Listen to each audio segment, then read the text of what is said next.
All right, everybody. It is just been past 6 p.m. It's centered 6 p.m. Eastern Standard Time in New York State, up down there in South Carolina.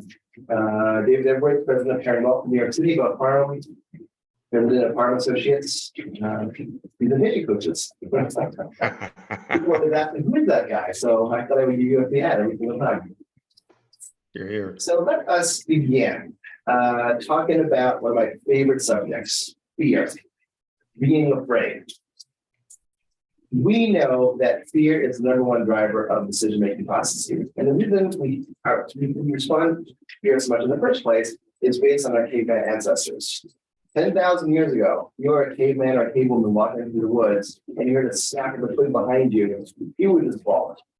Because that snap of a twig could be food, or could be a mate, or could be a saber-toothed tiger. And the cave people that lingered to find out which it was got eaten and didn't get reproduced. So if you think about the hundreds, if not thousands of advertisements you see every single day, most of them speak to you about fear, right? You smell bad, you should use deodorant. Do you drive a crappy car? You should drive a nicer car.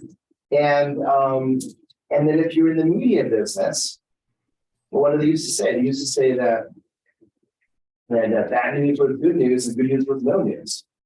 And time and again, you know, I wake up in the morning at about 6 a.m. and I flip in the first 15 minutes, top hour between CNN, Fox News, and MSNBC to see what is the story of the day and how are these two different news organizations covering the same story. There's no impartiality in before. Each network has their target audience, and they speak to that audience rather than report actual facts and data. So when I feel afraid, and I feel afraid sometimes getting on the airplane, which of these passengers, am I going to need this to do? If they go off, try to open the exterior door, or when I'm in a movie theater or a Republic theater, I go on the exits. What if there's a shooter and I have to bolt out of here? When I feel afraid, I look for data. I look for facts. And tonight, I'm mostly going to talk about facts and data around the economy and the stock market, because that's what people have hired me for, to help them make money, help them away. And the number one narrative of the past 18 months has been prepare for a horrible, terrible recession. Mm-hmm. And for 18 months, I've said, I see no recession in the data. And now, after 18 months of crying wolf, all the other analysts are saying, well, maybe there will be working after all. Which is probably a negative sign. Probably there will be a recession as a result. So, if you were an investor that got spooked by the fear of recession last year, you missed out on a 23% rally since the market bottom last October. 23%. That's 3 years of return in 9 months. And we can never, exactly forecast when it's going to happen or when it's going to happen. But we know that in general, the stock market goes up 8 or 9 or 7% a year, year out, and sometimes it's down, and sometimes it's up. And you just got to be patient. Stay invested. Don't let the media, don't let CNBC, don't let your friends talk you out of what is fundamentally challenging strategy. So with that introduction, let's go into some questions from Bob. Yeah, David, as FDR famously said, we have nothing to fear but fear itself, right? But at your year-end webinar last December, you had forecast gains in the S&P 500 of 15% for 2023. We've already done 15%. What are your expectations for the remainder of the year? Yeah. So my forecast back in January was 15% in the face of all the inflation, years. And now that we're up 15%, I'm thinking another 5% by the end of the year, maybe a pullback or two. But so what, right? So now we've matched our target for the year. We're not going to sell stocks and wait for the end of the year. We're going to enjoy the gains we've got so far. And the market is deeply undervalued 6 months ago, maybe down by 12%, 15%. Now it's 4% undervalued. Okay, so it's still a safe place to put money. We're just not going to make excess returns for a while.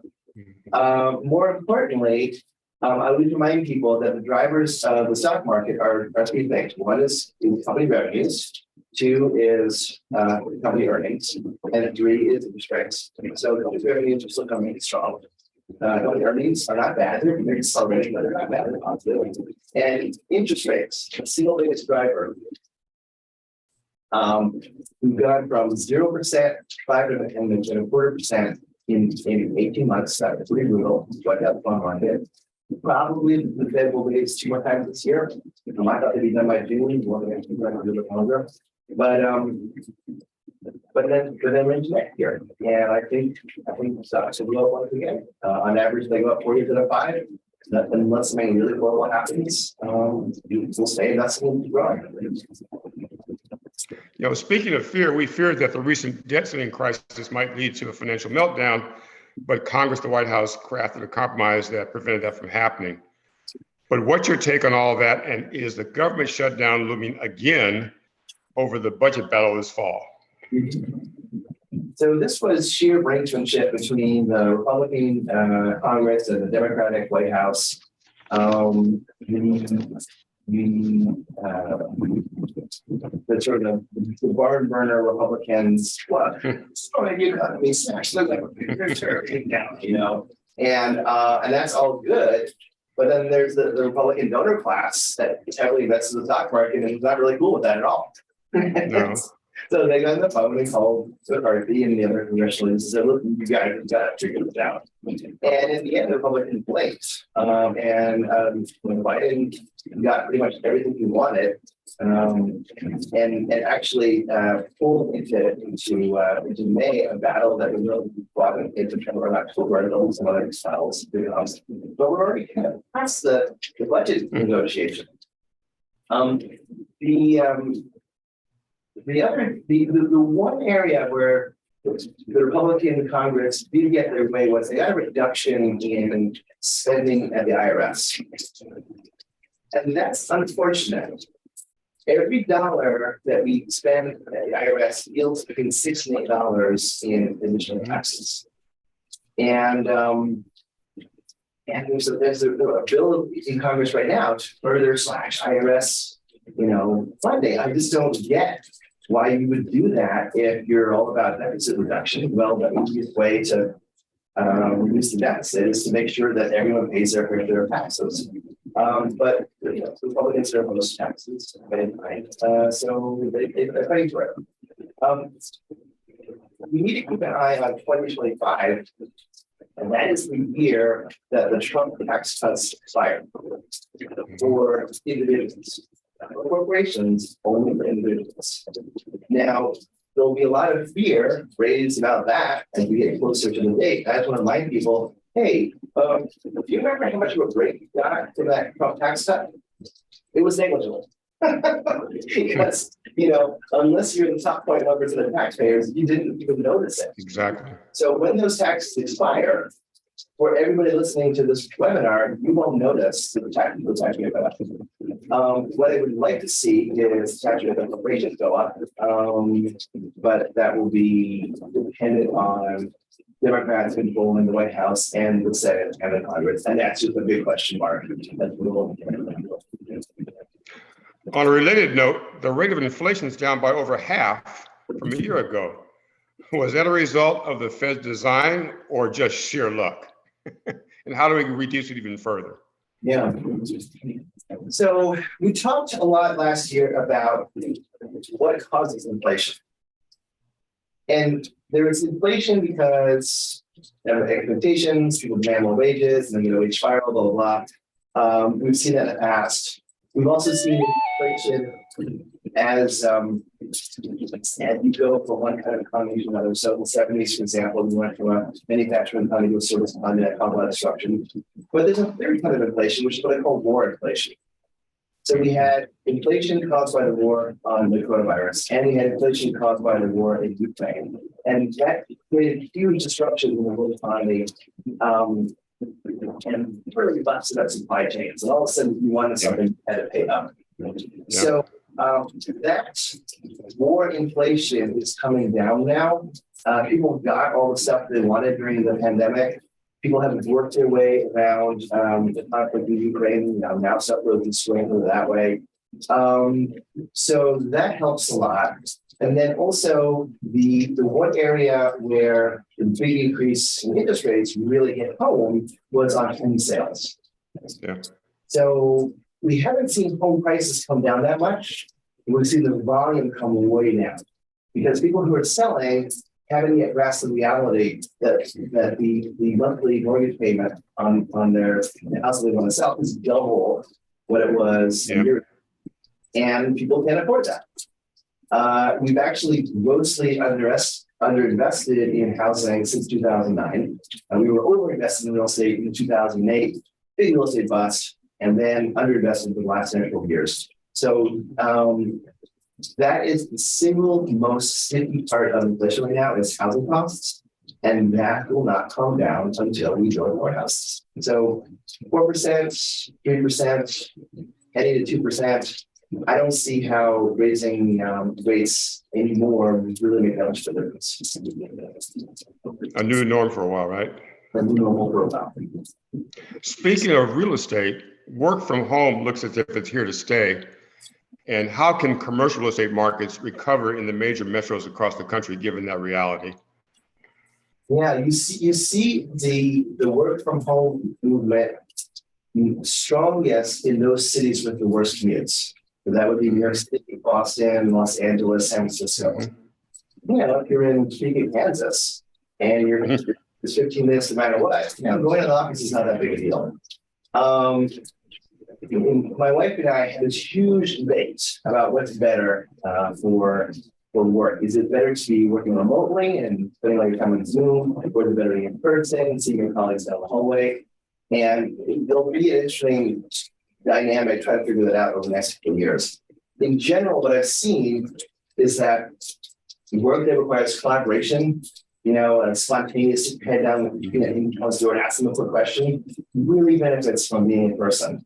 And work that requires you to have blinkers on and no distractions for hours at a time, like if you're an architect or an engineer, it's better off than at home. So we will see. Now, the other thing that's weighing on commercial real estate, aside from a very high vacancy rate in major cities, is the cost of financing. A lot of buildings are purchasing long-term loans. Cool. So those loans are at the 3%, 4% range. They're locked in over the last 10, 12, 15 years. Well, as those loans roll over, the new rate is 6 or 7%. And you got a problem of a higher vacancy rate, pushing down revenue, and a higher burden of financing. A lot of these projects won't be viable. Unlike the 2008, 2009 residential real estate crisis, which blew up dramatically, this commercial crisis will take place in slow motion. And commercial investors tend to be more conservative than individual investors. Mm-hmm. And they'll figure out some ways to get by. I'm not really worried it's going to blow up the banking system, but we'll be all right on it over the next 2 or 3 years. Okay, we'll keep our fingers crossed. On a completely different note, you used to talk a lot about politics during these calls, but not so much here lately. What happened? So the filter for all these webinars is, how will this affect our clients' investment portfolios? How will it affect their taxes? How will it affect their ability to get a job? And once upon a time, we could look at what the Democrats had to say and what the Republicans had to say about their tax policy and do some measuring and kind of weigh the pros and cons. Well, geez, in the last 6 years, especially the last 2 years, all of that has gone out the window. And it's simply an ongoing struggle between the far left Democrats and the far right Republicans as to who can be the most outrageous, get the most sound bites. And there's so many topics about trans children and woke education that are relevant to investing. And indeed, most Americans don't care about those topics at all. So I got nothing to say about politics.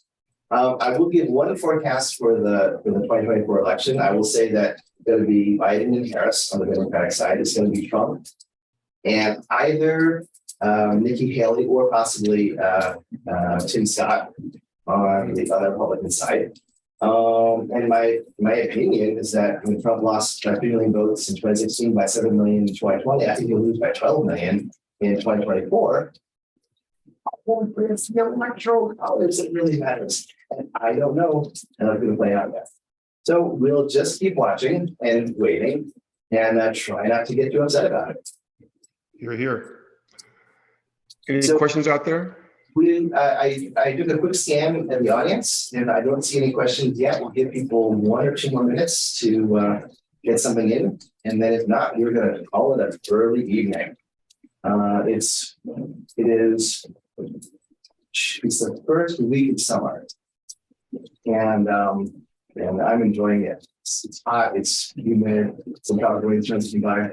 One question came in, what about Russia? Mm-hmm. Oh yeah, what happened there over the weekend? Wild. Nuts.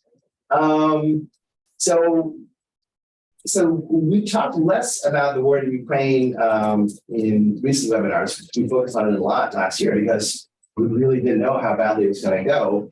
The Ukrainians held the Russians to short gains. And then last fall, we gained about a third of the territory that was lost. And now they are maneuvering to isolate Crimea, which is serviced by a land bridge through southern Ukraine and then by a bridge directly from Russia.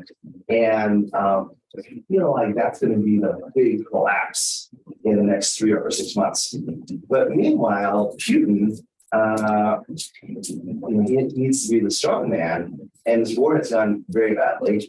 And then all of a sudden, in the Wagner group, organized a mutiny. Yeah, I was driving an armored, convoy up to Moscow to have some words with the president, and then all of a sudden that turned around, and Trokovich, how do you pronounce that? Well, I can remember. Close enough. Yeah. Suddenly flew off to Belarus. Really, what's that all about? But I think that there's going to be a pretty catastrophic wipeout for the Russians in the next 6 months or so, next 12 months. And then we'll have to deal with a very, angry, probably disabled Russian bear. Looks that way. Another question came in about USA. We used to be #1, now we're first among peers. And we're not the most important nation anymore. What about China? So for quite a long time, I thought that China would surpass the United States in economic power and political power, some around 2030, let's say. Mm-hmm. Well, I think the Chinese have stumbled. They mishandled the pandemic. I mean, we didn't do a great job ourselves, but we got through it. They mishandled the pandemic that severely damaged the economy. 2 things happened. One, a lot of manufacturing that we used to outsource to China, we either moved to Malaysia and Pakistan and Vietnam and Cambodia, or we brought it back to the United States. That's the big win of the Biden administration, bringing back tons of high-paying manufacturing and technology jobs to the United States. So China's rate of economic growth has slowed down dramatically. They will not be able to quite catch up with the US yet. They've got a big demographic problem. Back in the 1980s, we used to worry that the Japanese were going to take over. Their economy was like gangbusters. They had these amazing cars. Their stock market was worth more than the US stock market at one point. And then they face planted in the 90s. And it turned out that a command and control economy was just not agile enough to deal with, a more freewheeling world economy, which is what the US is really good at. We're really good at the freewheeling stuff. So Japan went into a recession in the 1990s and never recovered. And now their demographics are such that they're shrinking rapidly. And they'll be nice places to visit, and they'll be nice places to buy stuff. But they will not be dominating the world. And I kind of wonder if China's going to end in that same situation. Big demographic bust, population shrinking for the first time ever.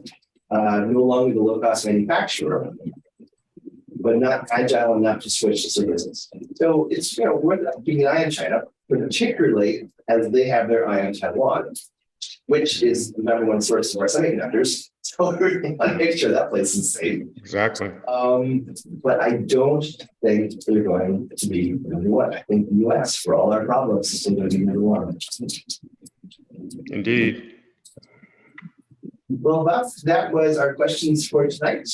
I bid everybody have a pleasant evening and enjoy the late summer days. Enjoy some barbecue.